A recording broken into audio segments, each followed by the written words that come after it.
In a world where most people watch movies and then forget about them, these brave heroes join forces to watch them again and then talk about them. Join them in their epic journey as they go back in time, a decade and beyond, to revisit and break down films from a vast array of genres. Do these movies hold up over time? Are they classics? Find out on Retro Movie Roundtable.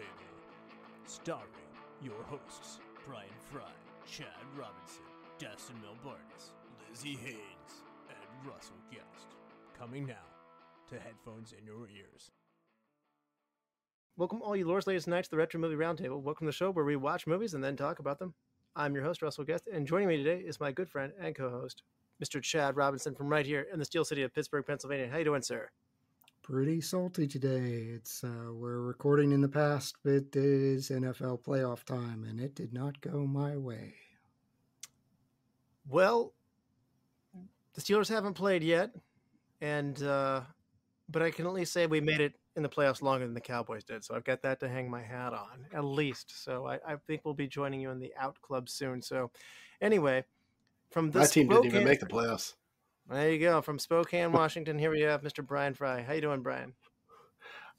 Can't be salty with something I don't have. So there you go. Salt free, low sodium for you. All right. Well then, let's get going here. So, what movie do you treasure, but the general public does not seem to agree? Bryan. I have a plethora of these, as my wife reminded me earlier today. In fact, she really wanted me to bring up Mad Max Fury Road because she's very infamously said that it's the worst movie of all time. But the public likes that one. Oh, yeah. I agree, and so did the Academy. So I was like, well, I can't really use that one, hun. Only you hated that. So I went. I've got a quick little smattering here. I've got 13th Warrior with Antonio Banderas, 6.6 on 6.6 on IMDb, 42 on Metacritic. Hot Tub Time Machine, 6.4 on IMDb, 63% on Metacritic. And Hackers, 6.2 on IMDb, 46 on Metacritic. Which we have covered that one. And I love all of those movies. And I assure you that if we do this long enough, we will do Hot Tub Time Machine and 13th Warrior as well. Well, I need to be there. I need to be there for those. So Hot Tub Time Machine, I don't know. I feel like despite what your ratings say, I feel like I talked to so many people who like this movie. So I'm not going to, I think that one. Well, I brought up Hot Tub Time Machine to Jess while I was trying to put this together. And she goes, Fury Road had a better rating than Hot Tub Time Machine. Hot Tub Time Machine was amazing. And I was like, oh. All right. Well, how about you, Chad? What is a movie that you like and treasure that not everybody does? Well, according to your list, basically all of my top 10 horror movies. But I'm going to go with Troy. I will go to my grave defending the movie Troy. It is stupid and it is fun. And I don't know what, I didn't do the academic work that Bryan did. Bravo. But I have to imagine it's in the 40% somewhere. Like that movie gets lambasted constantly. I'm curious, Chad, did you like Alexander? Why? What? You know exactly the answer to that. I hate Alexander. That is okay. No, I could. So I feel like we've tomatometer of Troy is 53% from the critics. To your point, Chad, but the audience is redeeming at 73%. Wow. Well, yeah, 7.3 on IMDb. The critics at least certainly would be fit this category for sure. And mine, I have a number of them, and I'm like Chad. I like but with comedy, I mean, I like a lot of comedies that sometimes people don't necessarily like. But I mean, one that I really appreciate is Envy, with Ben Stiller and Jack Black. Amy Poehler's in this one as well. It's a 2004 movie. It gets a 4.8 from IMDb. Rotten Tomatoes says maintenance in progress. So I'm positive it's not well looked upon though. I'm sorry, 8%. Oh yeah, here it goes. 8% critics rating on Rotten Tomatoes and 27% on audience score. So I very artfully sidestepped that film. Well, the critics and most of the public would say you should, but I would say that you shouldn't. So, all right. What's the last movie you saw, Chad? I watched the English dub of Howl's Moving Castle. And if you like Studio Ghibli films, this is one of, if not the best English translations. I didn't have the time to read subtitles. They're probably best watched in the original language. But if you want a great English dub, this is the one to go to. I do want an English dub every time. I don't, Nope. always. No, don't do that. And Brian, what's the last movie you saw? After our sidebar conversation on Facebook Messenger about Ed Harris, I went back and rewatched The Abyss. Nice. Oh, great. Yeah, it's a great movie. The last movie I saw was Kung Fu Panda 3. So, fun was had. Fun was had. What is it? The Elite Five or whatever they are, they're barely in that movie. Sad. Yes, it's true. They get turned into Jade soldiers for the bad guy. So, it's a different kind of movie. So, I don't know. I had fun. Grant liked it. But what movie are we doing today, Chad? This is my dealer's choice from 1948, The Treasure of the Sierra Madre. All right. This stars Humphrey Bogart, Walter Huston, Tim Holt, and Bruce Bennett. Comes out in 1948, so we got an old one here today. Budget, $2.5 million. It only grosses $2.3 million domestically. It certainly makes it back over time. And this is not a box office smash, as I mentioned. This is one of those ones that the critics really liked. It did well in award season. So we'll get to that in a minute. And then over time, its reputation has only grown. So this is one of those interesting, I wouldn't say it's a cult classic, but it's a slow growing love for this movie. The number one movie in 1948 was The Snake Pit. And the critics of Rotten Tomatoes, as I mentioned, 100%. They all love it. And the audience score, not far behind it, 93%. So this is a resoundingly well-loved movie. The Academy Awards liked it as well. They gave Best Director to John Huston, Best Supporting Actor to Walter Huston.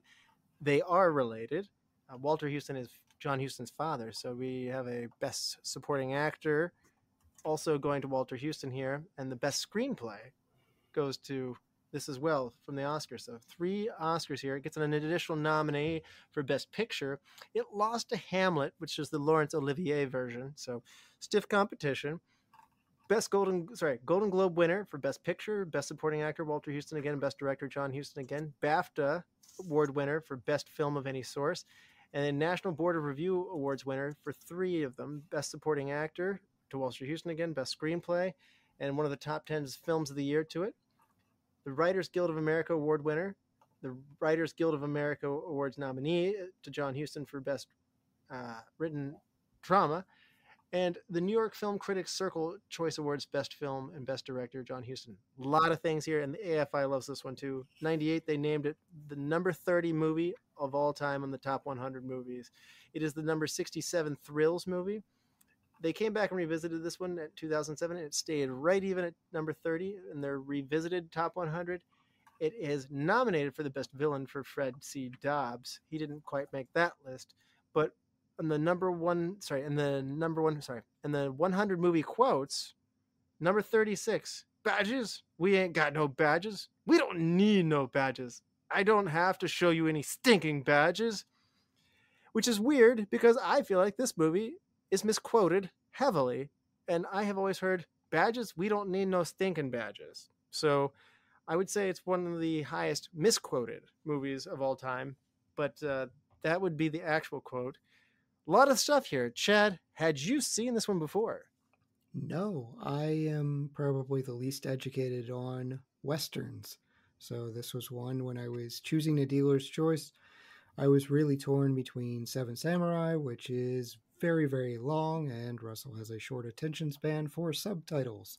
It is in Japanese. This one is not in Japanese, so I chose this movie. Okay. Well, I appreciate that. I mean, I will watch Seven Samurai. I hear good things on that movie as well. Yes, I want to watch that very badly. We should make it happen. I think we should. I think Dustin certainly might need to be in attendance for that one too. I will do it on a dealer's choice where you're not involved. I would like to do it. I will read the subtitles. If it has a dub, I will dub it though. So, It does not. It's 3 hours of subtitles. That's brutal. Why wouldn't they dub that? They've had years to do this. So anyway, but Chad, what made you pick? You said you narrowed it down to 2. What made you pick this one? Honestly, I tried. This is the hardest combination, and I think I failed, and we'll hear later from Bryan. But picking for Bryan Frye and Russell Guest together, their Venn diagram is very, very small. While it does seem to include Hot Tub Time Machine, that really was not the genre I was trying to go for. So I was trying to pick a darker movie for Bryan, and I was trying to pick an old movie for Russell, because regardless of whether it's a good movie or not, if it was made in the 40s, it's like a 2-star boost for Russell Guest. I don't know if that's always true, but we do cover a lot of good movies from the 40s, so that's fair. I don't know. So, yeah. Did this go down for you well, given that this was your first watch? I enjoyed it. I have a friend that likes Westerns quite a bit. He hadn't seen it, so I did recommend it to him. We'll see how it goes if he is able to catch it. He's more of the spaghetti Western style, and some of the lighthearted. This is a different tone than that. So I enjoyed it, though. I thought it was very unique. Yeah, it was unique. Now, Bryan, how about you? As Chad alluded to, this one might not have hit for you. So gosh, I'm trying to not let the fact that we could be doing Seven Samurai right now taint the fact that we're doing this instead. Blame Russell. Gosh, dude, if we'd done Seven Samurai, I would be a completely different person. We'd be having the opposite conversation. We would be having the opposite conversation. English dub. So this is my first time seeing this, and as a story, I'm going to have some nice things to say about this. As a story, I thought it was very good. I had some, the issues I had were more just things that vexed me, and it probably won't be nearly as bad for other people. And it's kind of like hitting the wrong note. Some people notice it more than others. And for me, it was a very auditory issue I had with this movie. So yeah, we'll get into it when we start, critiquing everything, but, it wasn't the worst movie I've ever seen, but it's probably not something that, actually I was going to say it's probably not something I'd watch again, but I take that back. I also had to watch this movie. I've been ill for 14 days now, and I am not in the greatest of spirits, so I might actually give this movie another shot when I don't feel like crap, just in case that tainted anything. Yeah, and when the Colts make the playoffs, as you mentioned. And the Colts I have to wait until the Colts make the playoffs, and I'm not sick. Yeah. Okay. No, I think it demands a second watch. I usually try and watch these movies twice that we study. I did not have time for this time, but I gotta say, in one watching, this one went down for me pretty well. I was a fan of this one. So your sensing of things from the 40s that I just like, this one worked for me. What I thought was really interesting, we'll talk about here, stylistically, we have a Western, but we also have a noir. And that is an interesting combination for me. I looked into it, and at the time, this was a common thing. They occurred. This is one of the best ones to offer that crossover between that noir and that Western from this era. So that's really interesting to me. I think the acting performances are dynamite on this one. And I got to say, I am not super well versed in Westerns. I think as a podcast, all 5 of our hosts aren't necessarily deeply entrenched in the Western genre. So I'm discovering them as we go along. And I don't know why I had this thing against them, but I'm slowly starting to tear it down. I used to sit there and go like, Western. We got to eat our vegetables, We have to cover everything. That's what we try to do here. Not this one. This is an enjoyable one for sure. I would highly recommend it. So it went down well for me. I did go on a Western kick after this. I did watch The Good, the Bad, and the Ugly, which is rated very, very high. I think it is way overrated. Did you watch the first 2 movies that feed into it? I did not. No, I didn't watch any of the For a Few Dollars More or Fistful of Dollars, anything like that. I will say watching that movie was a revelation of, oh, that's where that sound effect or that's where that musical cue came. Oh, yeah. Like when you think Western, it is those musical cues. So I do feel slightly more educated.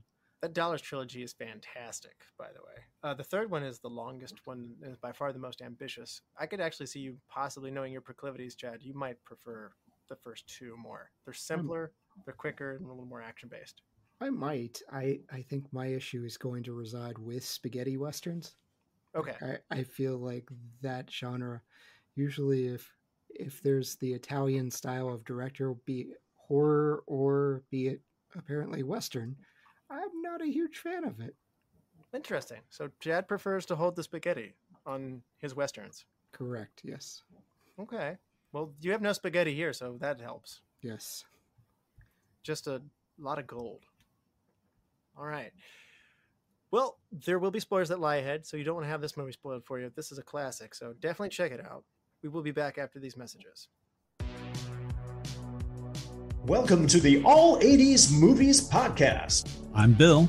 And I'm Jason. And this is the podcast where we talk about the blockbusters, the flops, and everything in between from one of the freshest decades for movies, the 1980s. So whether you're a brain, a jock, a valley girl, or a Jedi, we've got some 80s classics for you. Do these movies stand the test of time? Are we discovering something new? Is there an 80s movie we're finally watching for the first time? Join us each week as we dive into the cinematic nostalgia that inspired and influenced a generation. From the hits to the cult classics, we'll discuss our earliest memories, favorite scenes, fun facts, and our not-so-favorite movie moments, too. It's the All 80s Movies Podcast, now available on all major streaming platforms. Please subscribe and happy listening.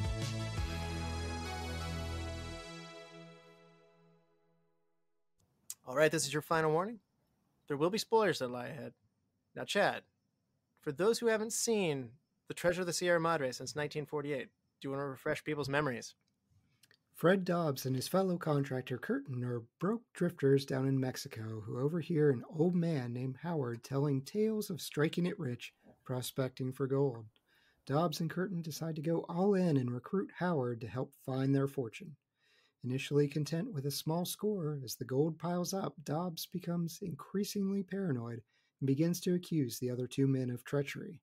A Texan by the name of Cody follows Curtin back to their camp and demands to be cut in on the deal.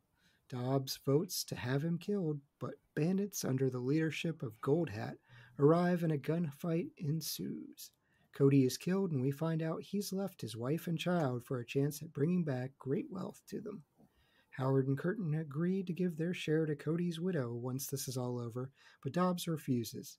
Howard is called away by a local tribe to help treat a sick boy, and the trust between Dobbs and Curtin disintegrates, leading Dobbs to shoot Curtin and abscond away with the gold.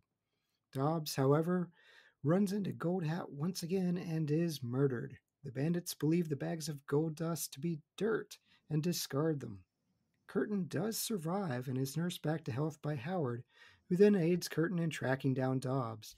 The bandits are captured and executed, and a small boy tells Howard and Curtin where the discarded goods are located. The two men find the bags have been opened, and the dust is scattered to the wind.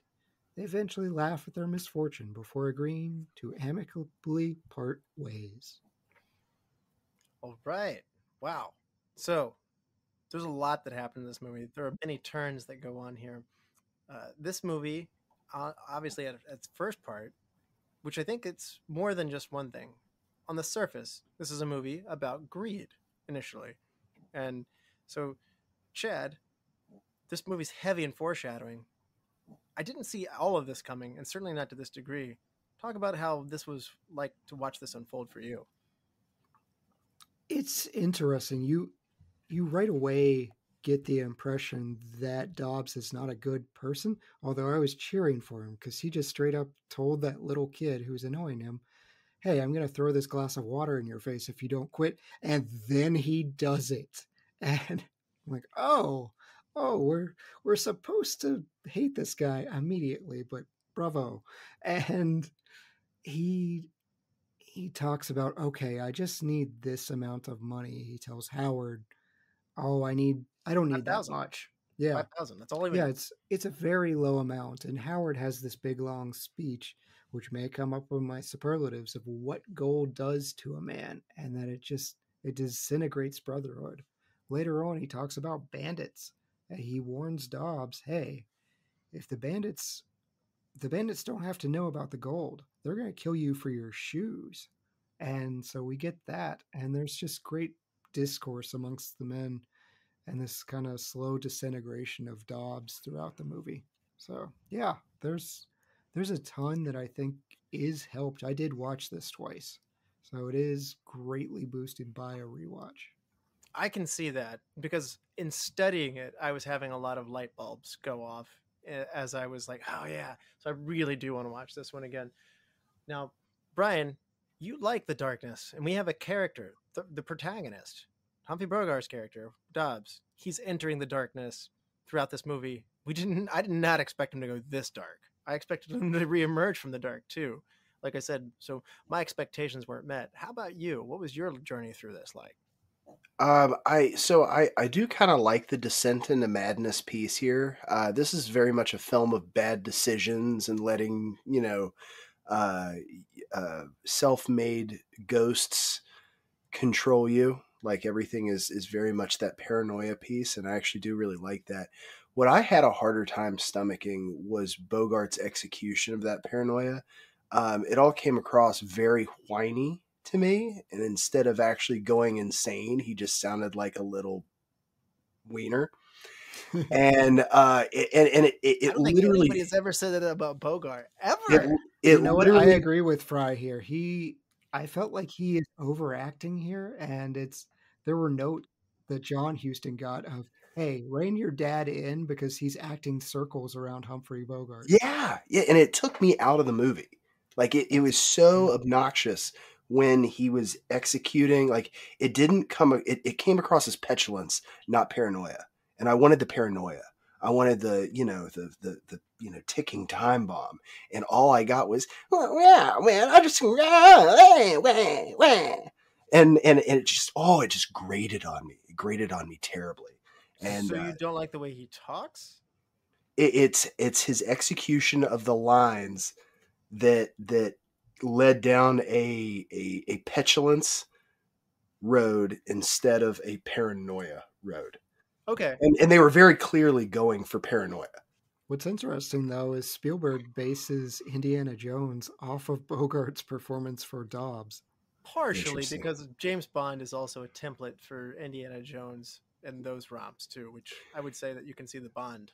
Yes, it's a lot closer. Yeah. And I felt like given the other two primary characters and how they are kind of able to parody defeat and kind of reasonably act toward one another, like it wasn't. I actually agree with you guys. I didn't think he would go far enough to shoot one of them, but because the paranoia piece wasn't established correctly, that when he did end up shooting him, it came across as more of the weakest member of a gang shooting someone just to prove he could, just because it can do it. And it just, I don't know. That part did not click with me. And it was so essential to the darkness of this film, to the greed, just, the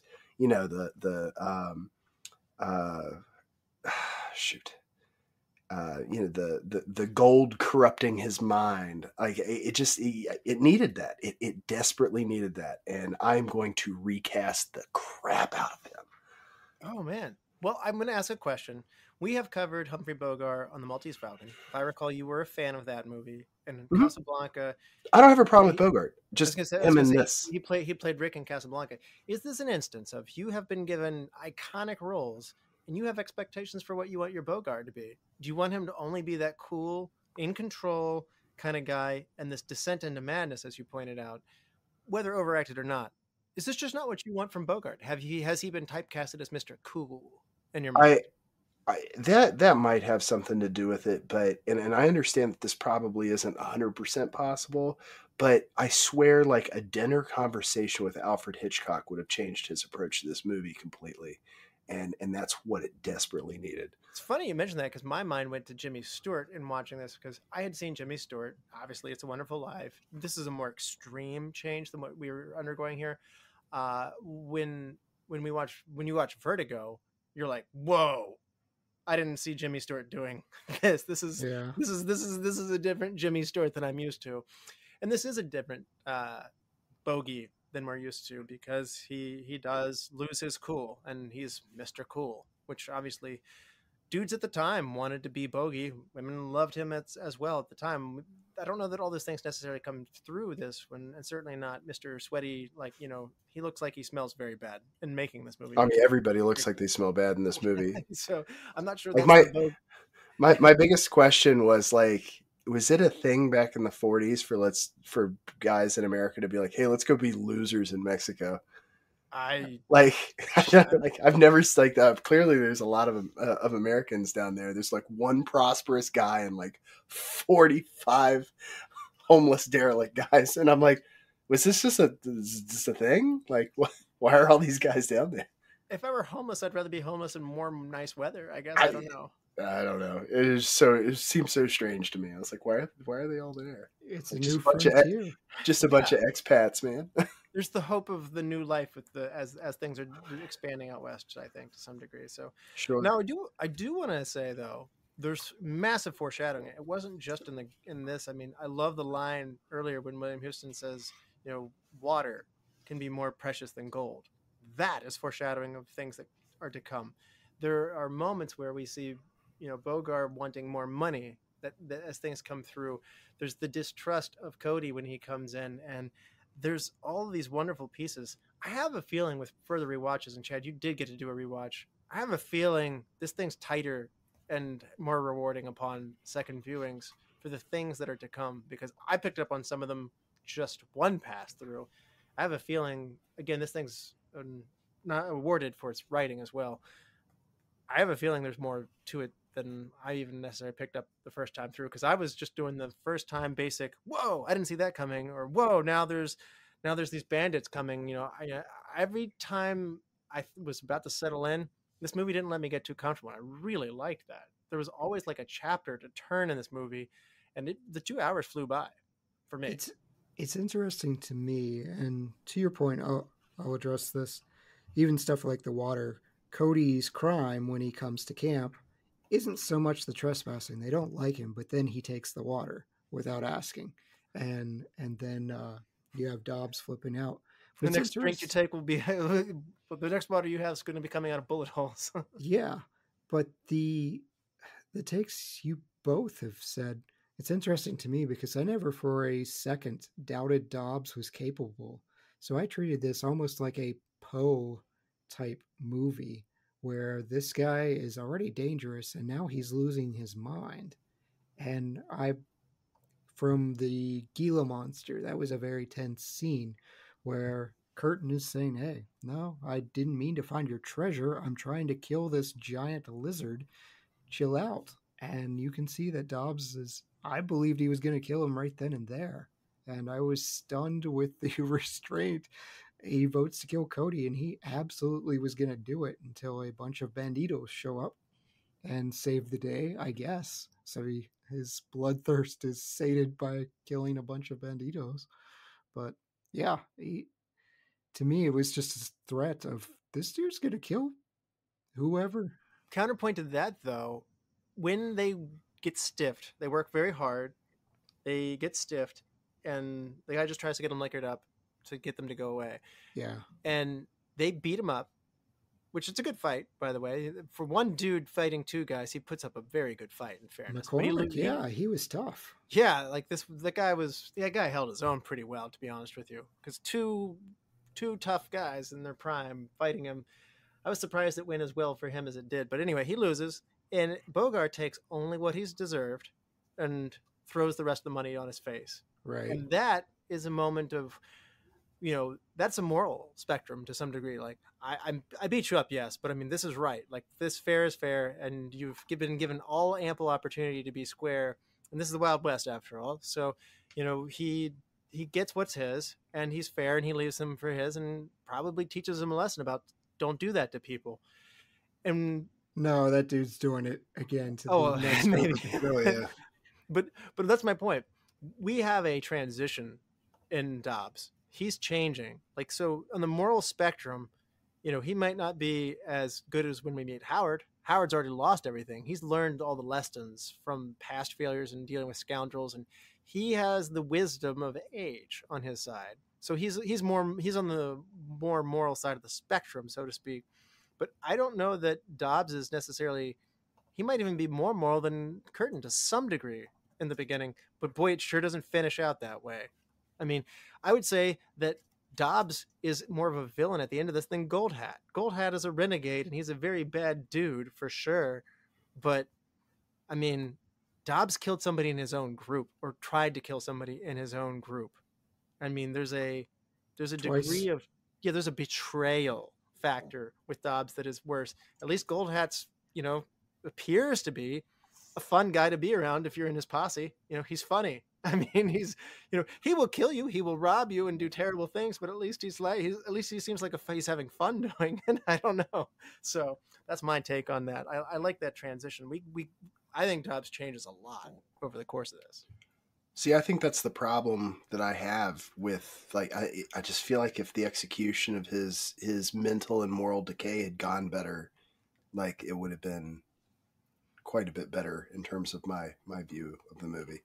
You needed 3 movies where the gold-related object that he carries around slowly corrupts him to the point of where his faithful companion has to take it from him. That sounds pretty good, Chad. I think you're on to It something does. there. Somebody should make a trilogy of this in only 3 movies. You just now had a very good idea. So, I mean, whatever's precious to you. All right.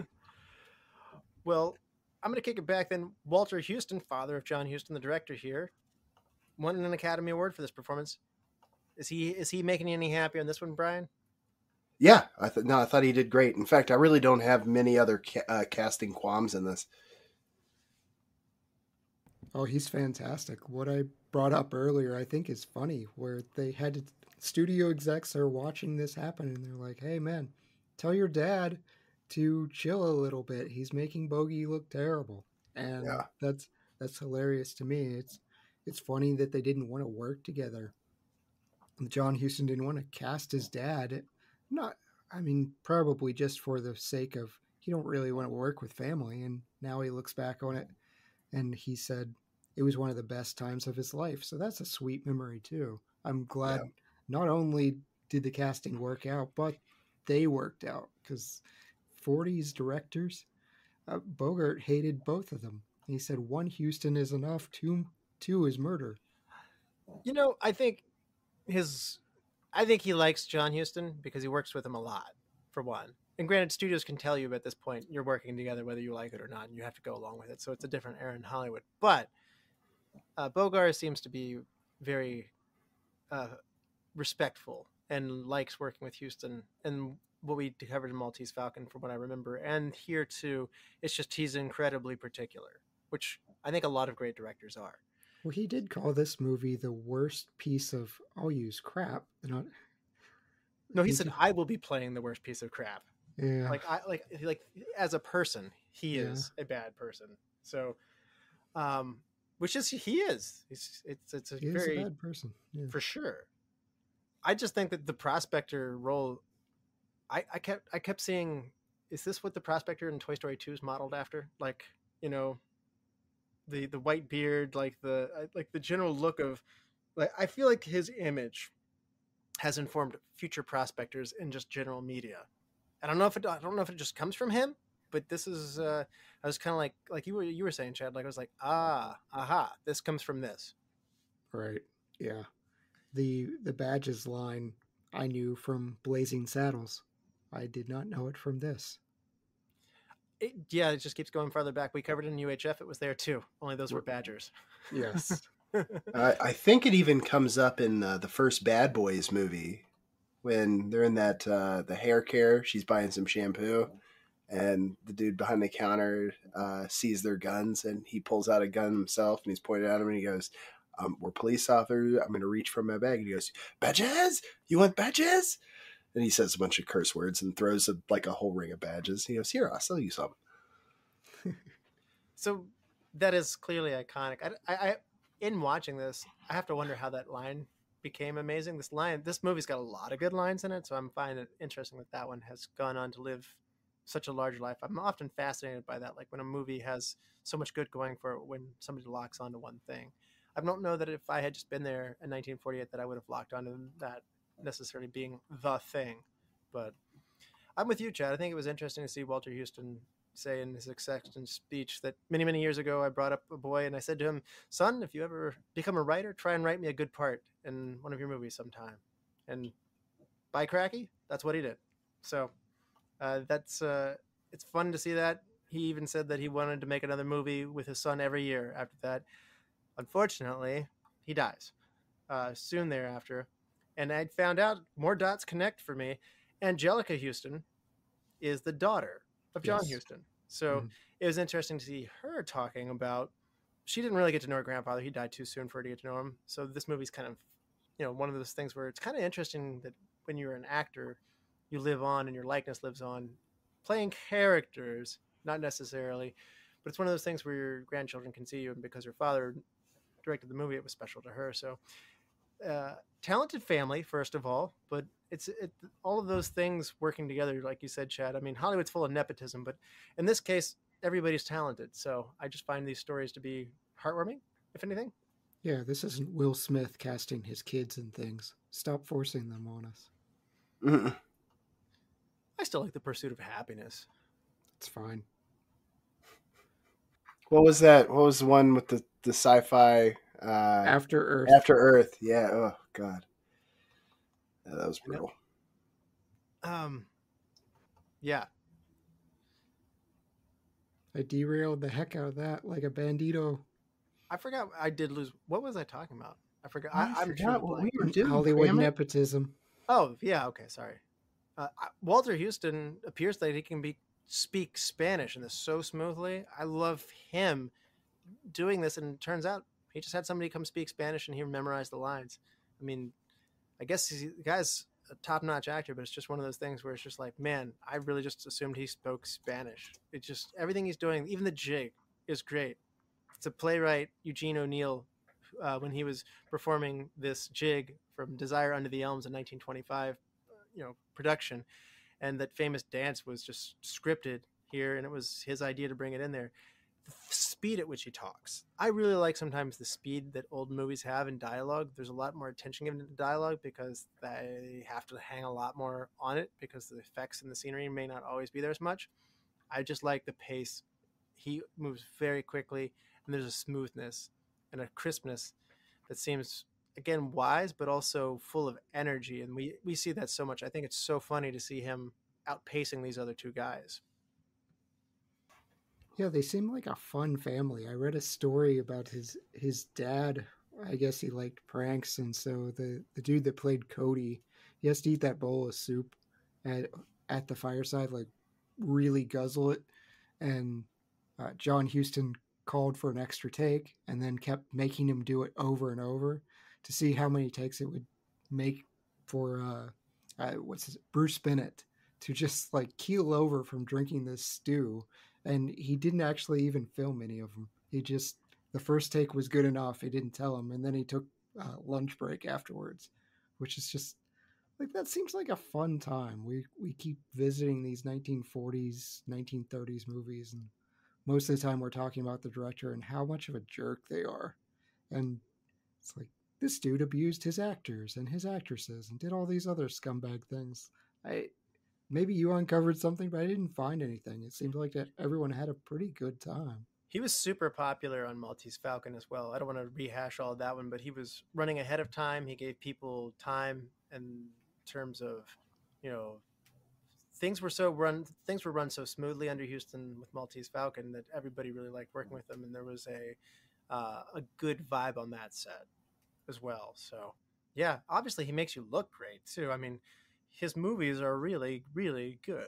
So I'm enjoying diving into his works more and more. But although the studio not like just approving it on a heads up, not reading the script at all and saying, yeah, this will probably be a short 2-week film in Mexico. And then it goes over budget by like several months to do. And the studio just gradually freaking out, saying the fool's gold is out there. And then it bombs. I feel bad about that. Well, yeah, it doesn't necessarily get its return, but I feel like they created something important. At least, Jack Warner said that it was one of the best movies he had made, so he saw the merit in that. But it certainly made him feel bad at the time, like you said. They pitched a movie that was a lot lower cost and shorter time and easier to make. So they implied that they would only be in Mexico for a few weeks, and I believe that this movie took 5.5 months. 5.5 months to shoot. It was more than a month over schedule. So it just was overages in terms of cost. I'm sure the cast wasn't cheap either. So it was interesting that some of these quotes, I can see a producer, like he seems like a colorful character, but the producer, Jack Warner, would throw up his hands and say, "Yeah, they're looking for gold, all right, mine." Or he came onto the set one day when they were looking for the water. He's like, "If that SOB doesn't find water soon, I'm going to go broke." Like, I kept reading these quotes and imagining this very colorful character. Probably he was really angry the whole time that his producer, Henry Blank, and John Huston had deceived him. But you should read your scripts if you're going to commit millions of dollars to them. So these are Frye quotes, by the way. I hope they made at least a couple blank check jokes. Yes. Friday. So I can always trust you to commiserate when I'm a bad person. When they're reading the letter from Cody, and then it just keeps getting worse and worse. Oh, yeah. Like you start with little Jimmy losing his father, and you're like, okay, this is bad. Then how gold isn't worth the pain of separation. And then they go with, we've already found life's real treasure. Like, it's meant to be this heartbreaking scene, and I'm laughing. Come home too. Well, the thing and that's why I brought up, I was like, this movie, it's just a movie of bad choices. Like, none of them really should be where they are at that moment. And I don't understand. Like, we talk about things that take you out of a movie. Like, why are you doing this? Like, just don't get it. Because if everybody acts logically, you don't have a movie. It's a very boring movie otherwise, if nobody... I'm just saying the letter, they could have stopped at the first line, but they keep twisting. It's like, left your wife. Okay. And we get, maybe she's attractive, like Curtin's interested immediately, but then, okay, he's got a little kid, knife twist a little more, then gold isn't worth the pain of separation, knife twist. And then the cheesy hallmark, we've already found life's real treasure. Yep. Gosh. I like these moments, and I like the moment where the kid is. My first thought was when Howard goes to see after the boy by the natives there. I couldn't believe the film was going that direction, and I for a moment I was like, do we need to do this? I was pretty invested in what was going on. Now we're splitting off from the group, and what's this all about? Well, once again, it's one of those things where the character is choosing to leave his gold, his shares, and the trust of other people, because there's something bigger at hand here, a lot bigger at hand. And he found it very fulfilling himself. And obviously he was the medicine man of the whole tribe, and he got to be their whole legislature in the end. It works its way back around to being a very satisfying resolution for him. But there's a moment again, Chad, of like, this movie gives you moments of realizing there's things that are more important than that. Kudos to that kid, and you're not going to hear me say that very often, but that kid somehow managed to not laugh through that entire scene when they're like lifting his arms up and like, what is that? I will say the medical. I was going to say, I don't know if Jessica watched this one with you, Brian, but I don't know what the medical merits of lifting somebody's hands and pumping them over your head is. I was kind of like tequila. Yes, rage rising, urge to kill rising. Your wife is just like, that does nothing. That may hurt. Yeah. I also had this like, I'm gonna overlook that, but I'm pretty sure that's a very ineffective way to revive somebody. This is the best 40s could offer when no cocaine was available to just force feed. Well, yeah, and I got to tell you, I mean, if you think about the beeswax and camel spit that would have been used otherwise, I mean, tequila and raising his arms over his head, I mean, I think anything you can kind of roll your dice on. Right. You don't have to do the YMCA on an unconscious kid's body, though. Like, that does nothing. I think it was interesting. We almost got Ronald Reagan in this movie. Henry Blank, the producer, originally wanted John Garfield for the Tim Holtz role of Curtin, but Garfield was unavailable, and then Huston wanted Ronald Reagan. That would have been great. Yeah. I actually really don't know him as an actor, so I generally just kind of going like, well, that would have been interesting, just because I still haven't watched a Ronald Reagan movie, so I don't know what he's like as an actor, to be honest with you. He's good. He's charming. There's a reason he became president. He's handsome and charming. Well, Tim Holt's not really a big time actor. I find it interesting when you look into his history. He's kind of like a B movie kind of guy, like a B Western movie guy. Like, how does he get into here with these two heavyweights? But he holds his own. He's awesome. I find it interesting that he worked his way in there. He wants to plant peaches. Yep. I just want an orchard. Right? That's a great dream, though. It's like, what are you going to do with your money? I want peach trees. I really liked it when he got the gun himself later and he turned it on Bogart's character Dobbs, and he's saying, like, now that the shoe's on the other foot, I'm still going to hold on to his money for him. And I thought that was like one of those points, and you're right, the paranoia was taking over Dobbs so much at that point. It's just like, oh man, you just want to see problems at this point. And you're right, like the dissent and the madness and the paranoia have all come, like, he's already to a point of no return. So that's what drives him to stay awake so much better. Unfortunately, he's so unhinged like that. So I don't know. It's gosh, I really like those scenes. So like I said, when I didn't trust the script initially, like, what are we doing here by taking, Prospector Howard out of it? Because I really like him. Don't do that to this movie. But then every time I questioned it, it was just always rewarded. Even when they brought Cody in, I thought that was very exciting. And the discussions that they were having, I thought that was an interesting standpoint of, like, what if somebody else does come up to here? That was a scenario that never even entered my head. And it unfolded a lot of problems. I am surprised Curtin voted to shoot him, though. Like, that is one thing looking back on it that sits there and goes, like, Curtin's more moral than Dobbs, and he finds more value in life as he goes through here. But at that part of this movie, he hasn't come to the disconnect with the gold. He's choosing the gold over human life. And I do find that surprising when I step back and think about that. I don't know about a second viewing or third viewing, but I think Curtin's one of the more complex characters that I would really enjoy watching and paying closer attention to again. I mean, Poor Curtin. Dude follows them to camp. They don't know anything about him. He insists on being cut in and then just basically dares them to kill him. He is pushy. So it is very un-Western of this Western for them to have not shot him upon arrival. Right.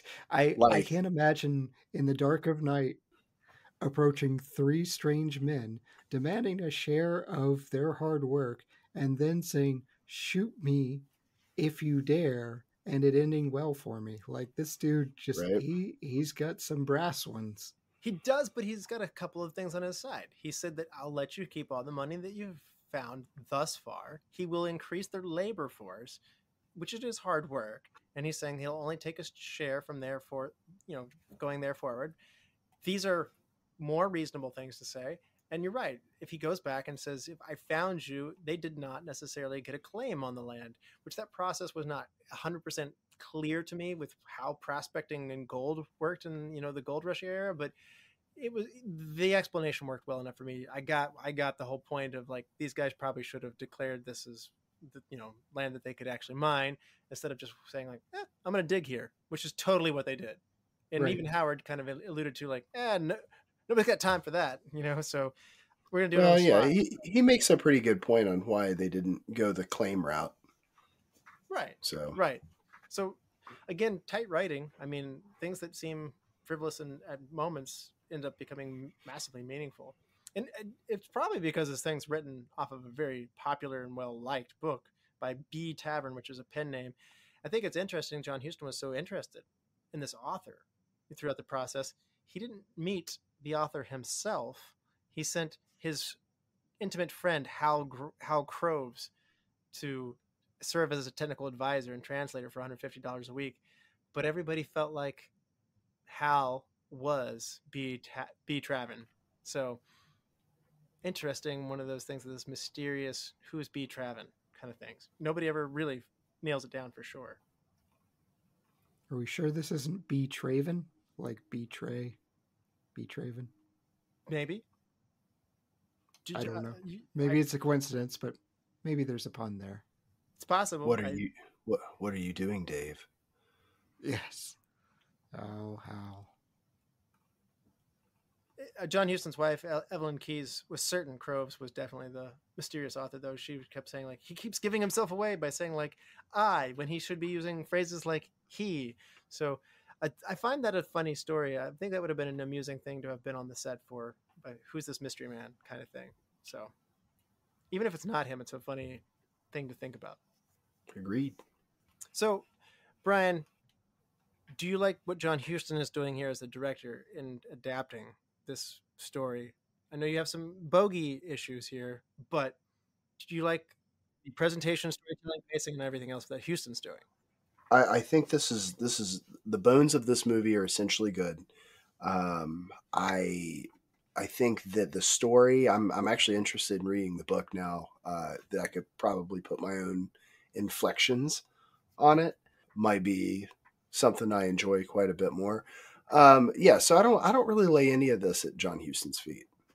Any of my issues, I shouldn't say. There's clearly it was clearly critically well received.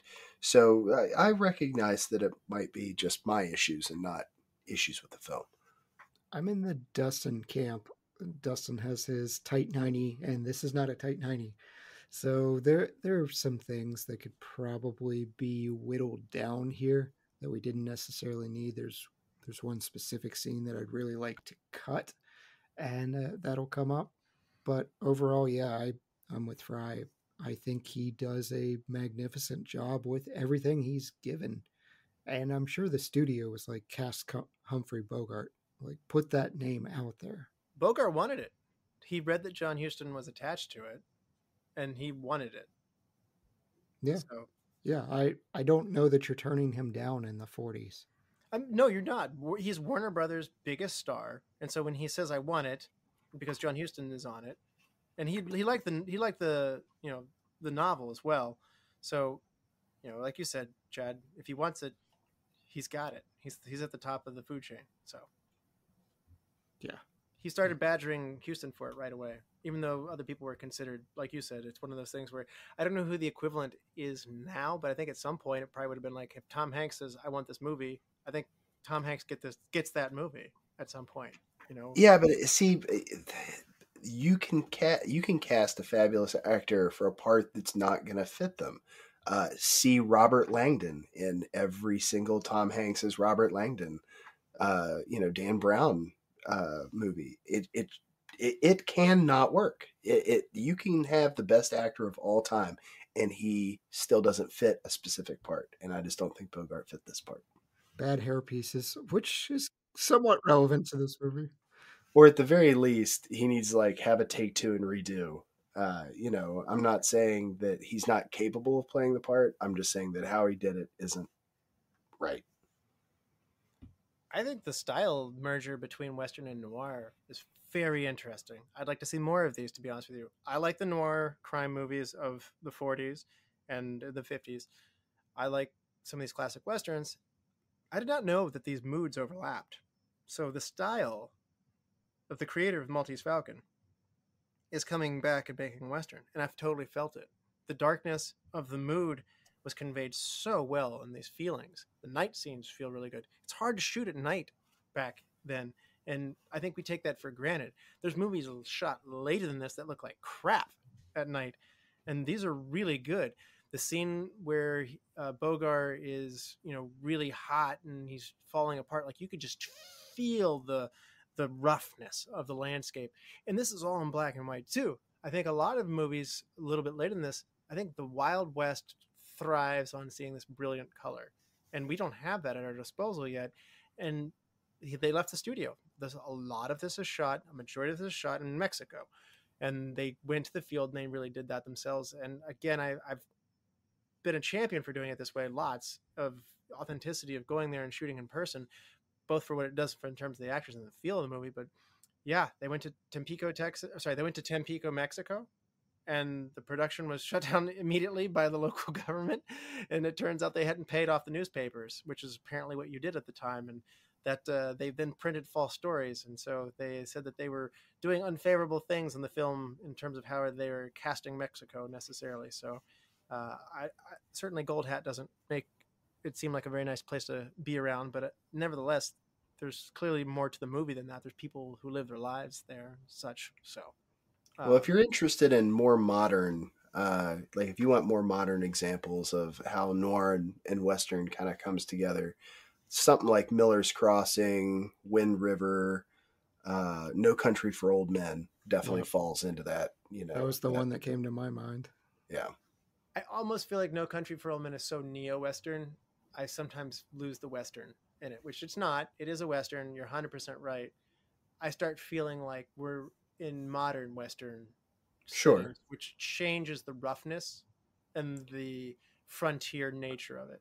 There's nothing that rough necessarily about modern Westerns necessarily. The other two definitely do not lose the Western aesthetic though, especially something like Miller's Crossing, but Wind River too. I think it's wild that this movie is just based on a movie that time period was 25 years ago. This seems like so long ago, but this movie was made for like a 1925 setting, I guess. So it's one of those things where that surprised me. And I'm going to ask a question that doesn't necessarily have to go on the podcast. Am I reading that right? The book is set in 1925. I thought the gold rush was earlier than this. Like I was getting earlier than 1925 off of this movie. Is it just the way things were then? 1849 is the California gold rush, but that continues for a long time. I mean, that's why they're the San Francisco 49ers. But you discover in the Black Hills gold, there was a gold rush in the late 1800s. So it's not out of question. I think the Black Hills gold rush was like 1893. So yeah, I don't know anything about Mexico's gold rush, but it wouldn't surprise me if it fell behind the U.S. Okay. They do imply that a lot of it's picked over and everybody is trying to find the more remote spots, so to speak. And like you said, with the claiming process being what it was. So maybe it is the end of the era there. So they didn't necessarily boast its time, but it is a period piece for when it's made, which we sometimes lose track of that. Like when we're watching an old movie made from the 40s, there's more distance between us and when it was made than there was between when it was made and the time, that period that they were depicting. So that'll always do a little bit of a time warp for you. Sure. But going back to Bogart working with Huston, he was quite fond of working with Huston. He enjoyed his experience on this film too. Bogart just found Huston to be quite the perfectionist. He said there would lead to some very grueling, exhausting days on location. Bogart would sarcastically say that John wanted everything perfect. If he saw a nearby mountain that he could serve for some photogenic purposes, the mountain was not good enough. Too easy to reach. They would have to go to a location site with crossing a couple of streams, walking through snake-infested areas, scorching sun, and it just wasn't quite right. So they had to keep going farther. So I get the gist. We hear this time and time again with James Cameron or with Stanley Kubrick. John Huston wants it his way, and it's a good way to want it because he's really good at what he does. So. Agreed. I did find this one funny, though. Bogart was an avid yachtsman and wanted to make sure that he could go to his yacht race in Honolulu.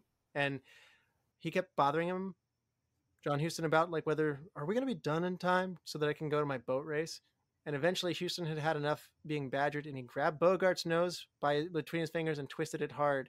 And Bogart then didn't badger him again. But that's a wild move. So you said, Chad, this seems like I think it's not total abuse. Not everybody hated the director, but hey, he grabbed the star's nose and just twisted it. So there's that physical abuse. Got your nose. That's far funnier than things that happen in this time period. Like we covered The Wizard of Oz slightly earlier, and that was awful. Well, this movie fails the Bechdel test in resounding. There's one attractive woman whose sole point is to be attractive and walk in what I assume was stunning dress. It's black and white, but she looked great in it. there are not many parts for women or lines for women or what? or seconds of movie time. For an early Western, that may be for the best. There's a pretty girl giving Howard tequila when he's being worshipped as a medicine god. That is true, and he has found his lady friend, because he talks about that earlier. Like, he wants to find this beautiful woman, and I'm looking at him like, you probably should acquire more gold before you pursue that dream. But it worked for him. Apparently, being a doctor helps too. So John Huston's original film depicted Dodd's death as more graphic too. This one I think would be up your alley, Frye. Huston wanted to actually have a decapitation from the machete chop when Dobbs is actually killed in a prosthetic head rolling down into the water hole. There's a quick shot where the Gold Hat's accomplices are reacting to Dobbs like beheading, and so it's kind of still in there. But I'll be honest with you, I saw the machete go down and I was kind of like, did they kill him? Did they wound him? This is one of those things of this era. They love to shoot people off screen. When Curtin gets shot, I did have a moment of like, wait, what? Like, did you kill Curtin? Because I also was pretty mad at that point of like, we came all this way and you killed one of your three main guys. I'm not sure how I feel about that. And he wasn't as deserving either necessarily. I was like, and luckily he was wounded, and I really liked the fact that he wasn't totally killed. But all this stuff happening off screen does create some moment of where there's not as much clarity, if you will. 1948, they're just not letting you cut people's heads off on the screen though. Yeah, it's a bummer. Yeah, that's a shame. I don't see Frye so much as the needed gore hound here. Like, that's my territory of I want him to go full Jason on him. He likes grit. He likes darkness. I mean, it definitely would have put some finality to Bogart in the film. I was going to say, plus it's Bogart and Frye, and this movie does not like Bogart, so him losing his head on this one on screen would certainly, if nothing else, give him a pleasing. Yeah, I'm not going to say look, nothing I don't think is needed outside of maybe the big gunfight. I could have stood to at least see that casualties are happening. Because, when I talked about this movie being people making bad decisions, here you have a bunch of bandits that would rob you for your shoes, but they want their guns. But they're willing to expend untold amount of ammunition to try to get said guns. There's got to be a point where it's like a zero-sum game, and they're like, all right, we've already used more than we're going to get out of these guys. Why are we doing this? So, they're just... If it's to be believable, I mean, I get it that they're not the brightest crayons in the box and everything, but if it's to be believable, I could have used at least, some sort of visible body count that a battle actually matters in some reasonable way. I mean, I know, what's his name got one in the neck, but it just, you just see him just bang, bam, bam, bam, bam, bam, bam, and everybody's just walking around, taking very slow cover. And I'm just like, all right, is this really a thing? Is this really happening? Or is it just a bunch of, cap guns making smoke? Yeah, they do mention the value of the guns. Like, there's a back and forth of these guns are worth $200, which we get an idea. Okay, that's somewhat valuable to them. But really, I think it's we kill them, we get their guns, then we can take their mules, because that's what the guys think they're going to take in the first place, is they're going to take all the mules. And we find out that is what they want. When they kill Dobbs, they take the mules. Yeah, but literally there's not a single bandit body that you see hit the ground, but the guy can shoot a watch dangling from the dude's hand. 1948, I mean, I think Bogart put it well when he said, they're disappointed the scene couldn't show everything in its graphic glory. What's wrong with cutting the guy's head off on screen? So, I mean, it's one of those things where if this movie's made later, you do get more blood and death. I did think we got a bandit fall behind one of those trees, but you may be right. I do think we saw some people go down, in fairness, Frye, but I think okay. Your point's well taken. When Cody went down, I thought, again, is he knocked out? And there's like, he's got a bullet shot through his neck. I'm like, well, that is clearly a lot worse than what I thought. Just wiggle his arms a little bit. He'll come back. So, yeah, up and down does wonders for you. It's like Doing the wave does amazing things to young people. Right. CPR. Psh. Tequila and the wave. That's where it's at. That's medicine. Turn the century. Another one that we covered, by the way, is Asphalt Jungle.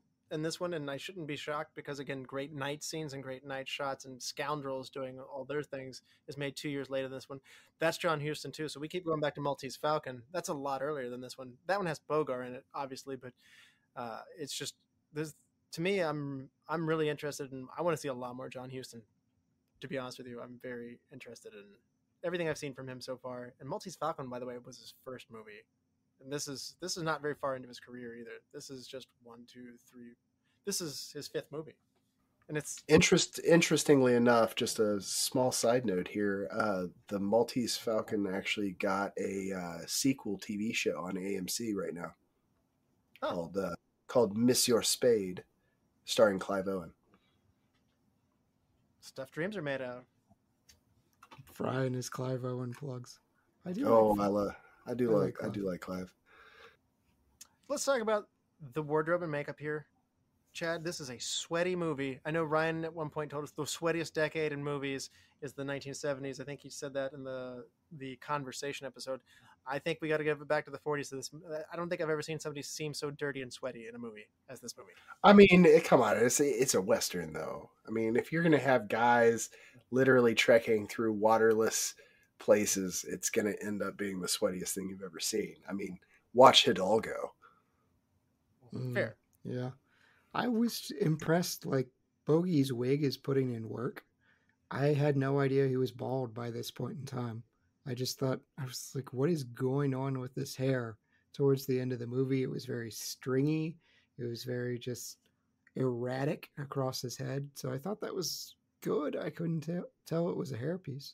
I couldn't either, to be honest with you. I mean, I know I read the same thing. He had been taking hormone shots to increase his chances of being more, fertile for his beautiful wife, Lauren Bacall. But he also was an excessive drinker, which we read about that as well in Casablanca.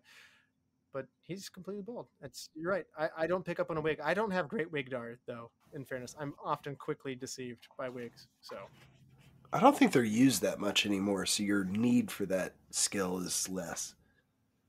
I don't know. I feel like they're used a ton, aren't they? Every Marvel movie, Chris Hemsworth, Tom Hiddleston.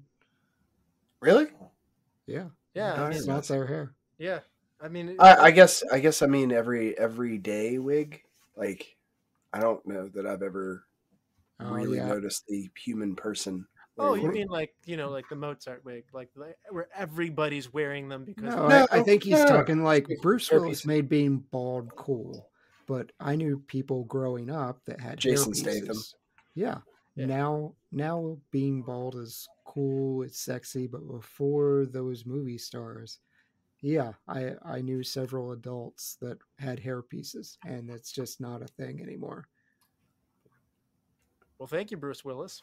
Right. I think it's going to become very soon that I needed that. So you paved the way for what's coming soon for me. So I have less hair than when I started this podcast for sure. So I think one of the interesting ones though is to lend authenticity to Walter Huston persuaded John to do this without his false teeth in, which is perfect as well. Oh yeah. Yeah.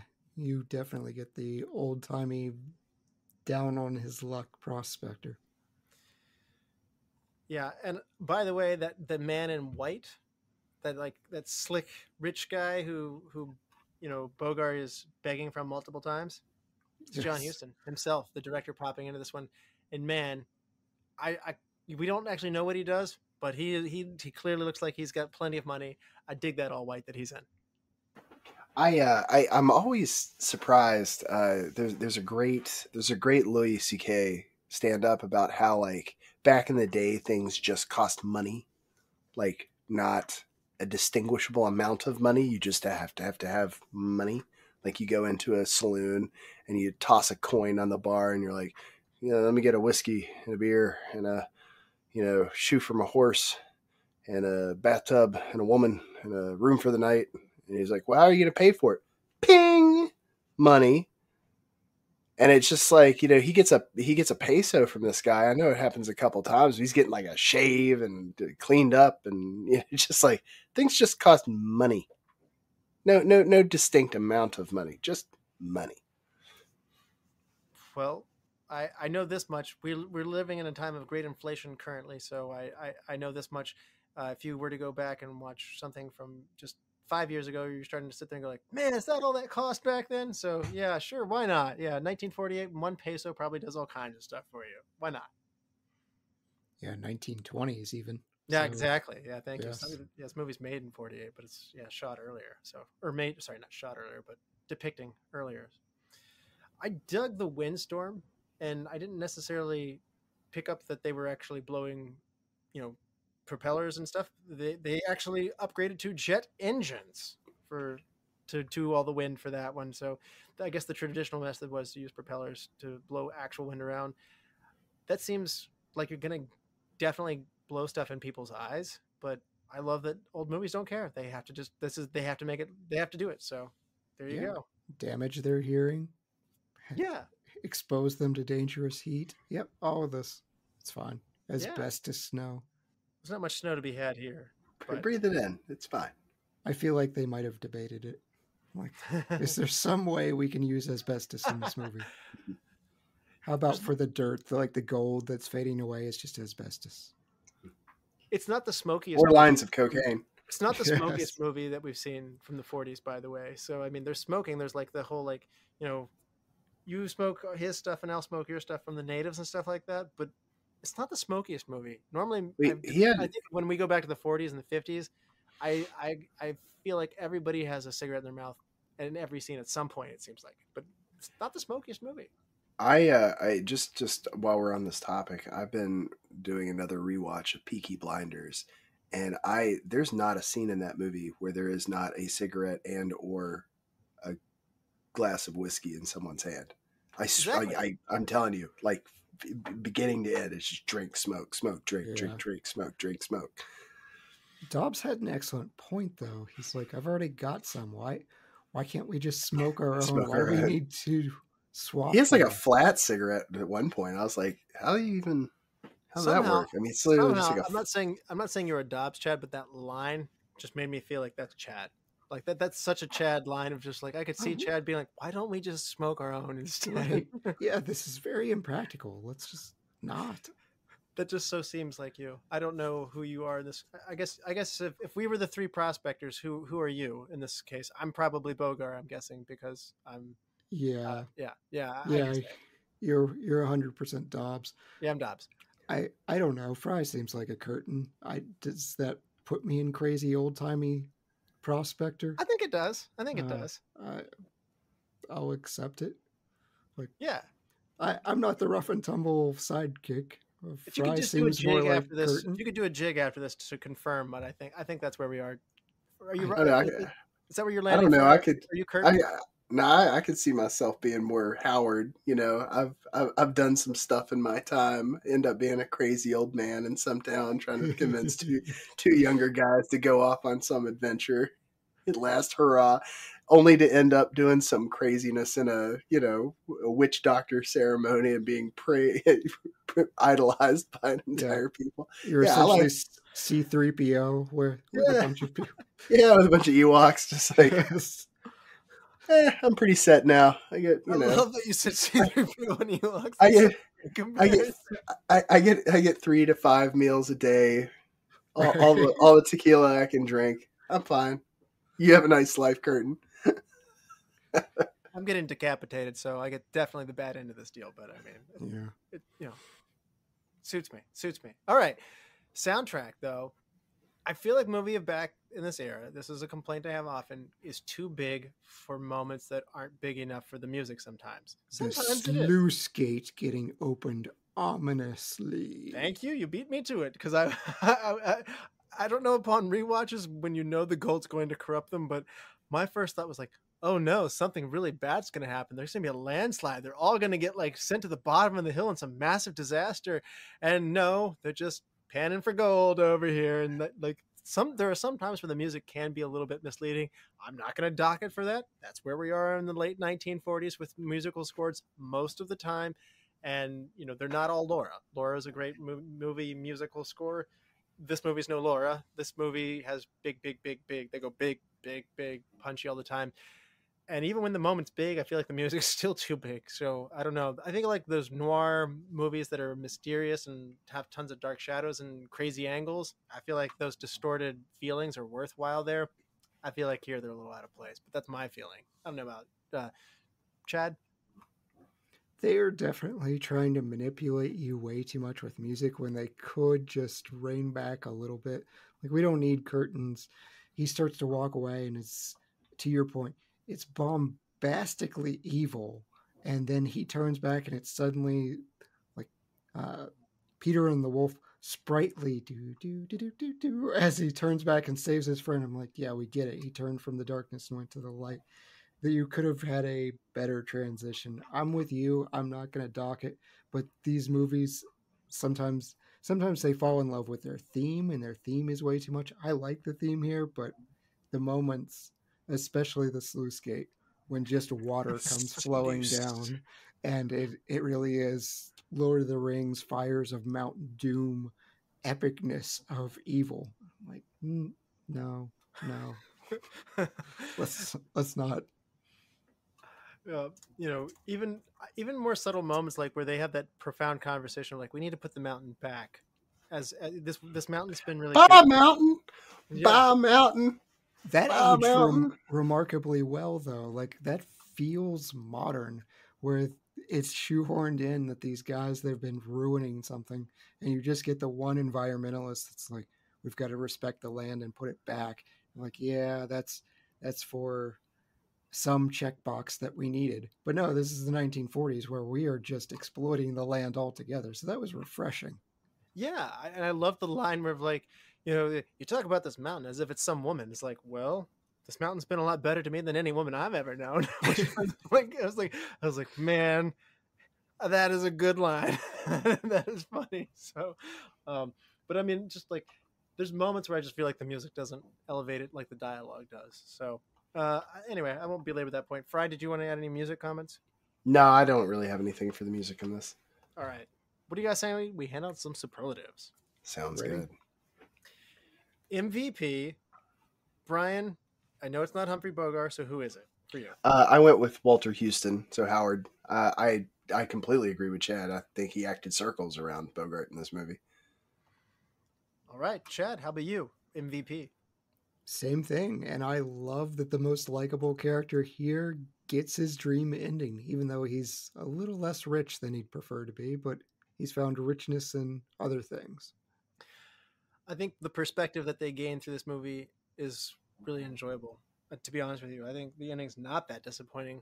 I think it helps when you've gone through everything and you see that Bogart is a tragic character, and you know that upon second viewings. Something like that won't sit with me as well in the first time, but then subsequent viewings, I just appreciate the poetic nature of how everything wrapped up. And I think I would, after rewatching this more, I think I would be sitting there smiling on my face as they're laughing too. So I'm with you. But anyway, Walter Huston's mine, by the way, as well. He's so good. He's very captivating when we meet him in the flop house and he's telling everybody that, you know, about gold. He's a captivating character. No wonder they want to go on a mission with him. And he's such a neat character that he doesn't necessarily want the gold per se. He certainly likes the gold, but he likes the adventure of the gold. He's excited to do this one more time. And he has this, you know, youth to him that is amazing, that he's running circles around the other two physically. So yeah, he's amazing. As far as supporting actors go, this is one of those supporting roles where it's so good that I almost forgot that he was supporting. So I'm with you guys.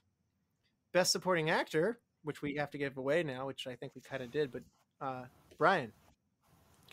So I actually went with, because I didn't want to double up on Walter, Tim Holt. Nice. So yeah. Curtin. I'm right there with Frye. I like the earnest companion, and he just does a great job kind of bouncing off Dobbs' paranoia. So Tim Holt was my choice too. Yeah, I really like that he becomes a better person by watching Dobbs become a worse person. Like, I think there's moments of his facial acting of like disbelief of like, wait, now what? He also has this weird connection initially with Cody's widow. Like, you see it instantly in his mind, like, I'm going to And go and she, marry and this they, chick. yeah, They and she has a fruit they ranch. voted that they were going to kill him, so I get the heavy feelings of like, even though they didn't actually, they weren't the ones who were going to kill him. So but they were going to. That doesn't totally remove your conscience of it, and he voted that. So yeah, and yeah, we don't see the picture. I mean, his wife could be hot. So I mean, Yeah, I I feel love it. like Hey, since we didn't kill him, I better go up and nail his wife and take who over as happens man on to the be farm. Scarlett Johansson? I mean, this is a yeah, logical thing to do. he has this image in his mind that this is the most beautiful woman that's just looking for a man like him to take care of her. And I hope that's not the case at all. I hope she's literally Shrek, like in personality and appearance. I'm going to follow suit here. It's a clean sweep. Tim Holt as well, for all the reasons that you guys said. Hidden gem, Bryan. So I know we've mentioned it a couple times, but I thought it was really cool that the director was Howard's son. I like the family connection here. Yeah. So the man in the white suit there. Yep. Yeah. Great choice there. John Huston himself. Chad, how about you? I'm 3 for 3 with Bryan, so I'm going to change it up. Bruce Bennett's Cody. I kind of wish we had more time with him because I love that dynamic that he injected into the group. His on-screen presence for the brief time that he's there is definitely good. So I'm with you. So that's a great choice. I also had been going with John Huston, so I would have been replicating both of you step for step. So I'm just going to be different as well. And I'm going to say the guy who plays Gold Hat. I really like him. He was fun. The lead bandito, if you will. Gold Hat is what he's billed as on the cast here. So I'm going to go with Alfonso Bedoya. And I think he's a really fun scoundrel. I kind of want a prequel movie of just him being an antagonist to another person out west in Mexico because he's a good villain and I could have spent more time with him on screen. Agreed, yeah. All right. Recast. If you had to recast somebody else and put somebody else in their place, Bryan, what are you doing with Humphrey Bogart's part? I'm thinking like Christopher Lee.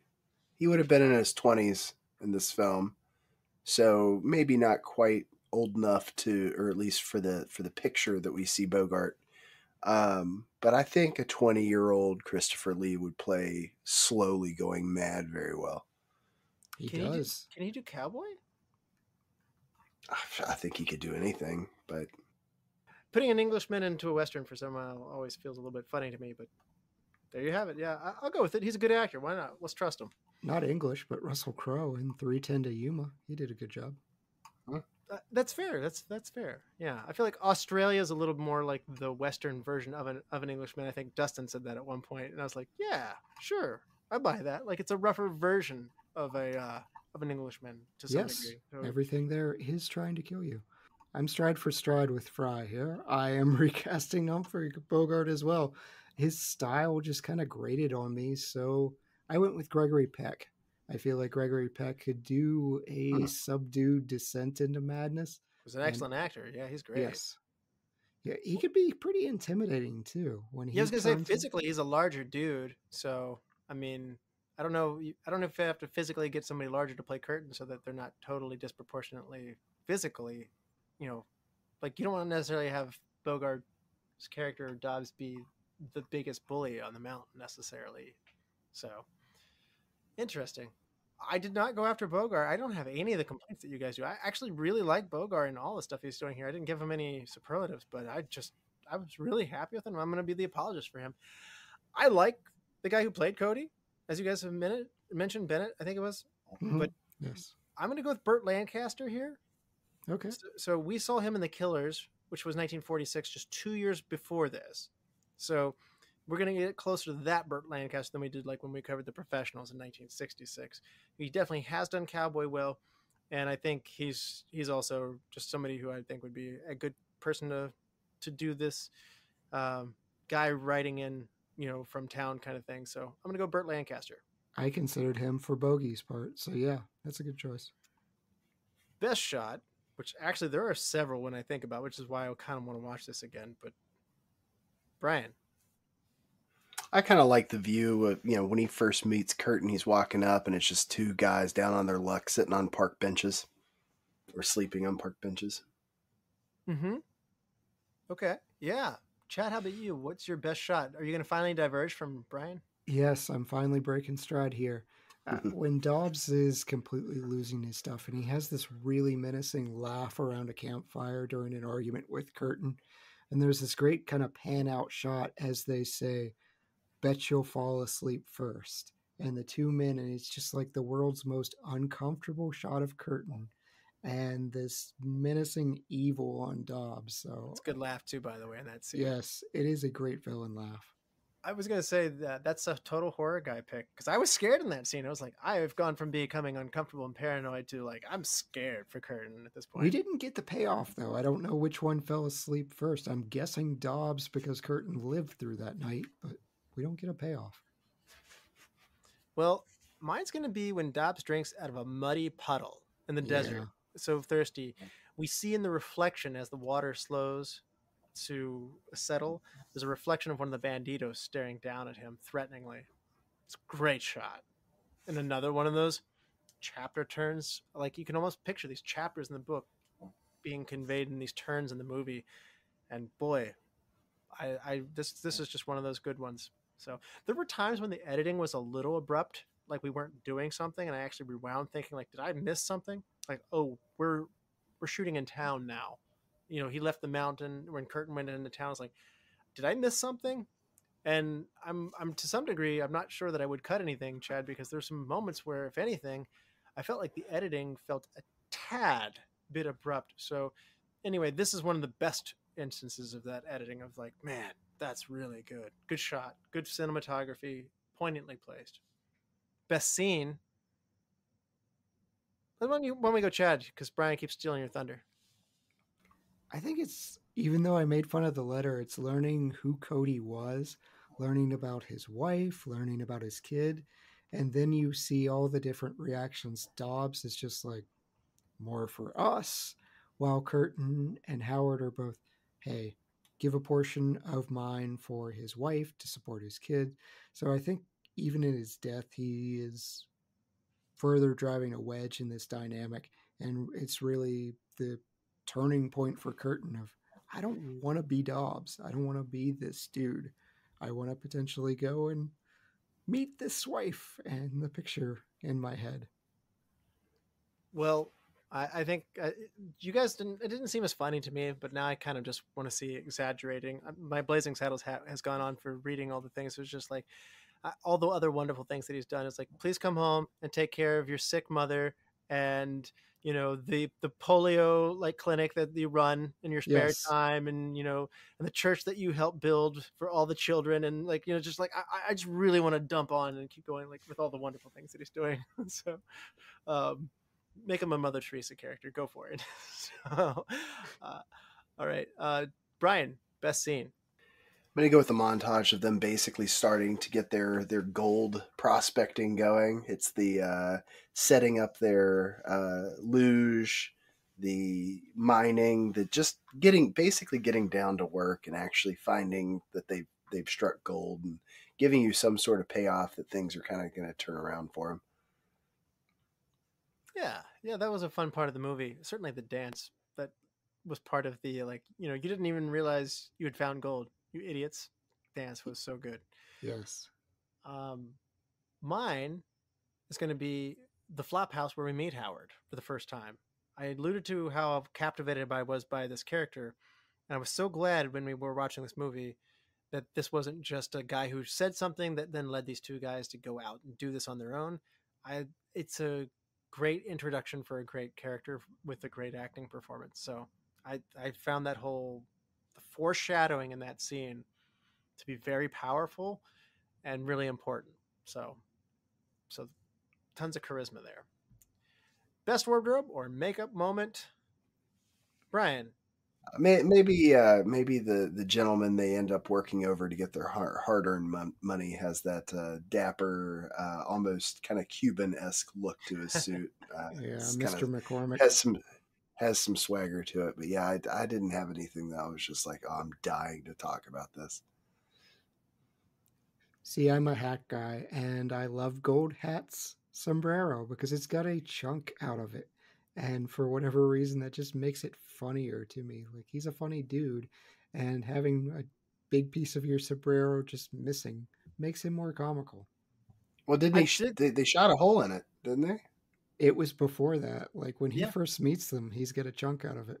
My best wardrobe has to be what John Huston's wearing. It's you know, the man in white, the Colonel Sanders look that he's got going on there. Like it's striking. So you can tell he's got some pesos to spare on this one.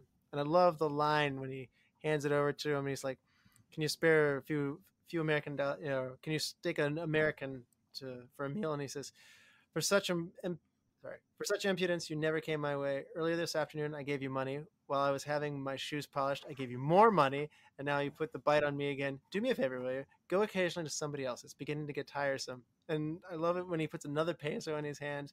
He says, just make sure you don't forget your promise. Here's another peso. That was just a great character he wrote for himself there. So it's a phrase you don't use anymore. You put the bite. Put the bite on me. You put the bite. Stop putting the bite on me. That does seem so bogey. Like I like. I don't know. That's I like that.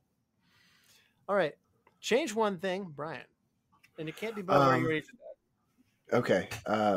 I could not stand the reaction to Dobbs tossing the repayment that Curtin offers him.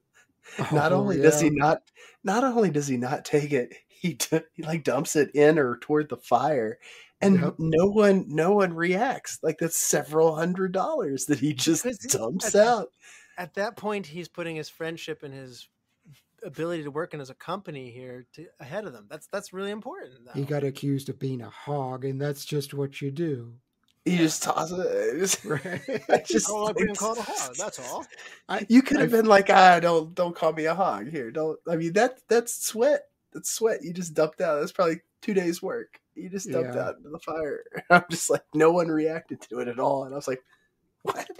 It does hurt when the banditos don't realize that that's gold, and they just like cut open the burlap sacks, and like it just like falls out on the ground, and just like, you just threw gold on the ground, and $100,000 in a time where that would have been, that amount is staggering. Gold Hat is not a nice dude, but there's part of me that finds it at least moderately more appealing. Like, if Gold Hat at least gets the money, he spends it in town and it gets recirculated and all that stuff, it will go on and help other people. But if it just goes back into the ground, it's like, it's one of those like, oh, that's a gut punch, which is why this movie is so you great. Just created a cartel. You just funded a cartel in the 1920s. And it's a cartel of morons. I mean, there's the IQs in this movie are just staggeringly low.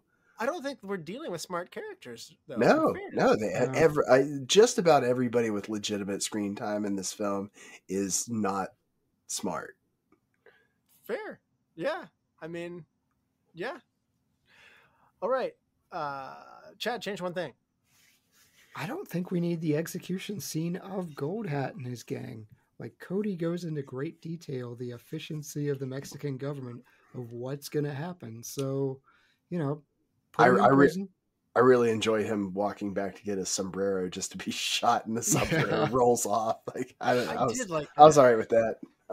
Let me get my hat. All right, so bam. We Russell Wallace, right? You need the head rolling machete scene. I just like the hat rolling out. It's like he literally walked over to get the hat just so it could roll right back over. That's kind of amusing. If it's known that that's what the federales do, I would not dig my own hole. It's just like, that's a rough way to go out on the honest. Like, you can shoot me now, but I'm not going to dig for you guys. They're not going to shoot you in the face if you don't do that. They're going to shoot you about 17. Yeah, they'll shoot you in the stomach or something, let you bleed out. The knees, like, it's worse for you. These are not nice people, and compliance. That is not nice. You're right. That is compelling. That is not nice. Yeah, Russell's gonna learn by losing a few fingers and toes. You know what? I just hate authority, like, punishing me so much. I'm probably gonna take the slow bleed out on the stomach and then, like, laugh at him on the way. I was like, I didn't dig the hole. Yeah, that'll show them when they shoot you in the junk. No. Well, good point. So, yeah. Russell's dying to prove a point. I'm digging that hole. I'm taking the stomach shot. That's what I'm doing. So my change one thing is, I'm not sure I want Dobbs to be dead. I think watching him bitter and unhappy and watching the other two okay with what they lost, whereas he's depressed, or I'm not sure I totally want him out of the picture. So I do want a decapitation scene added, by the way. So that's a change, one thing that's on a smaller scale, but I'm not positive killing Dobbs is the right move. Am I way off base with this? Who are you decapitating then? No, I'm just saying, like, I like decapitating him as another alternative, like, and keeping that in the movie. But I'm just saying, like, in a different eating your cake and having it too. I want him to be alive, but also decapitated. No, it's which kind of cake do I want to eat? They're both appealing cakes. I want the decapitation cake, and the headless cake and the happy cake. Exactly, and from the other cake, the humbled, depressed, humbled cake. Yeah, humble pie. There you go. That's what we need. So that's a dude that attempted murder. No, I don't want a happy ending. Well, maybe the Fattarellis get him or something for some reason. I don't know. Maybe he goes another step below it. Illegal prospecting. There you go. Straight to jail. I don't know. Best quote, Bryan. I went, hey, you fellas, how about some beans? You want some beans? Going through some rough country tomorrow, better have some beans. And then he proceeds to play his harmonica like as loudly as possible. As they're trying to sleep, like just... I can't not see the Blazing Saddles farting scene after that. So it's so ingrained in me at this point. So, Chad, how about your best quote? As long as there's no fine, the noble brotherhood will last. But when the piles of gold begin to grow, that's when the trouble starts. Oh, that's so good. That's so good. That was mine too, by the way. That's really good. I to be different, I will pick when Howard says water's precious. Sometimes it may be more precious than gold. Three Howard quotes. Yeah. I do like Frye's though. Like that dude, I would have shot him right. Hey boys, the harmonica, like I would have shot him right in the face. Everyone's just no-selling this harmonica playing. And am I the only one who thinks the Badges quote has somehow culturally grown to be bigger than it actually was? Like, yes. I mean, I felt like now that we go back to the genesis of what it was, I feel like it's better. The playoffs of it are better than the actual first meeting of it. I could have watched this movie, and had you not told me that's a great quote, I wouldn't get out of there saying like Badges. Like, I don't think I would have done that. So it's a funny quote. I get it. It's funny, and his inflection on it. He's good. Yes, he is good for sure. I also really like that moment. It was like, "You're trailing me? Are you sure he was trailing you?" Absolutely. How come? Because there he is. Right. I love that. All right, we've come full circle on a scale of 0.5 star to 5 stars with 0.5 star intervals. Bryan, what are you giving this movie? I unfortunately gave this one a 2, but I'll caveat it slightly that between now and when we do end of the year ratings, I'm going to revisit this again and give it another swing. So I wouldn't be shocked if I bump up that thought a little higher come EOY. Yeah. Wow. Yeah. Watch it after one of the comedies I make you watch. Oh man, it's like Ben Stiller. Okay, here you go. You're gonna have a hard time with the lady killers, I think. Yeah. All right, Chad. Maybe. How about you? Oh man. On a 5-star scale, what are you doing? This doesn't feel great. Immediately after Bryan, I went 5 stars. This feels self-congratulatory. It's like, yay, me. I picked a movie I liked, 5 stars. That doesn't feel great, especially when Bryan's like 2 stars. But yeah, I went 5 stars. I really enjoyed it, even though Humphrey Bogart, I think, was the wrong choice for the part. It didn't deter me from enjoying this movie. Went back a second time, enjoyed it a whole lot more. So it gets better every rewatch. 3-star swing there. That's pretty big. That doesn't feel good. I'm closer to you, Chad. I'm at 4.5, and I do believe that this is a movie I want to rewatch. I want to share this with other people. I suspect with growth and time, this one could go higher. I really enjoyed studying it, and I thought so much is going right here. This is a 4.5 for me, but I really like it, and totally could see this coming. If you come back to me at the end of the year, or if you talk to me in 5 years, this could just grow in my head to becoming 5 stars, which is, it's hard for me to just already give a 5 stars sometimes, but this time I think this one has the makings of becoming one, if that makes sense. So we got to pick a movie for next time. Somebody want to help me out here? Sure. Let's go. We got the 1940s noir Oscar nominations here. We're into Oscar season. So these are all noir movies that were nominated for Oscars. Option 1, Mildred Pierce from 1945, a hardworking mother inches towards disaster as she divorces her husband and starts a successful restaurant business to support her spoiled daughter. Option 2, The Third Man from 1949, pulp novelist Holly Martins travels to a shadowy post-war Vienna only to find himself investigating the mysterious death of an old friend, Harry Lime. And Option 3, Crossfire from 1947. A man is murdered, apparently, by one of a group of demobilized soldiers he met in a bar. But which one and why? Well, The Third Man has Orson Welles, so I am going to pick the Orson Welles movie that isn't Citizen Kane. Side note, Mildred Pierce is the one that beat out Leave Her to Heaven for Jean Tierney's Best Actress that year. So, yeah. Thank you both for doing this. This is a blast. And thank you all the lords, ladies, and knights of the Retro Movie Roundtable. We invite you to reach out to us. So support us, subscribe, rate, and review our show on Apple Podcasts, Spotify, Stitcher, Google, Pandora, wherever you get your podcasts. Subscribe to our YouTube channel. It's mostly audio. And give us a like on Facebook, Instagram. Follow us on Twitter at @movie_retro. Email us at retromovieroundtable@yahoo.com. And producing and providing this podcast is fun but not free, so we invite you to support our show at our Patreon page at www.patreon.com/Retro Movie Roundtable. All contributions are much appreciated and will go towards making the show better for you, the listeners. As always, thank you for listening. Be good to each other and watch more movies. Bryan? In your crowd, a polite no is enough. In mine, it isn't. The only kind of no they understand is from the end of a gun.